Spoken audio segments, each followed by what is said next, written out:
Γιατί φοβάσαι να αποδεχτείς? Γιατί φοβόμαστε να αποδεχτούμε?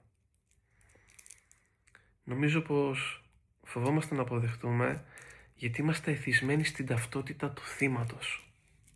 Είμαστε εθισμένοι στο να είμαστε το θύμα. Γιατί αν συγχωρήσεις, αν αποδεχτείς, αν προχωρήσεις, ποιος θα είσαι χωρίς την ιστορία του πόνου, του δράματος, της τραγωδίας? Ποιος θα είσαι χωρίς τους εχθρούς που έχεις απέναντί σου? Ποιος? Θα είσαι ο κανένας. Και το εγώ προτιμά να είναι δυστυχισμένο παρά να είναι ανύπαρκτο. Η ριζική αποδοχή λοιπόν είναι να γίνεις κανένας. Να γίνεις διαφανής, άδειος, ελαφρύς. Να περνάνε οι προσβολές από μέσα σου και να μην βρίσκουν στόχο. Να περνάει η απώλεια και να μην βρίσκει κτήση.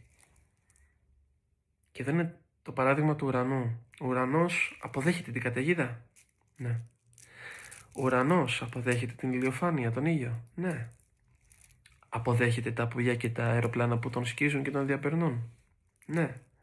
Ο ουρανός δεν λέει ποτέ γιατί βρέχει σήμερα. Ο ουρανός απλά είναι. Δεν κρατάει τίποτα. Δεν του ανήκει τίποτα και γι' αυτό είναι και άφθαρτος. Και το ερώτημα είναι, εσύ, εγώ, εμείς, είμαστε ουρανός, είσαι ουρανός? Ή είσαι απλά ένα σύννεφο, νομίζεις ότι είσαι ένα σύννεφο που είναι μόνιμο? Αυτό που ζητάω και από τους δυο μας σήμερα είναι να κάνουμε κάτι τρομακτικό. Να πάμε στο νεκροταφείο όλων των ονείρων που έχουμε και να θάψουμε την εικόνα του πώς θα έπρεπε να είναι τα πράγματα. Να θάψεις τον ιδανικό σύντροφο που δεν ήρθε. Να θάψεις την ιδανική δουλειά που δεν ήρθε. Να θάψεις τους ιδανικούς γονείς που δεν είχες. Να τα θάψεις όλα αυτά. Και να ρίξεις χώμα. Φρέσκο, απαλό χώμα. Και να σταθείς όρθιος, λερωμένος, ανθρώπινος, πονεμένος, αλλά αληθινός. Και αυτό που μένει όταν θα τα κάψεις, όταν θα τα κάψουμε όλα, είναι σιωπηλά αυτό που είσαι. Και αυτό που είσαι εκεί στη σιωπή ούτε κρίνει, ούτε ελπίζει, ούτε προσπαθεί να αλλάξει τα πράγματα. Απλά βλέπει. Απλά βλέπει.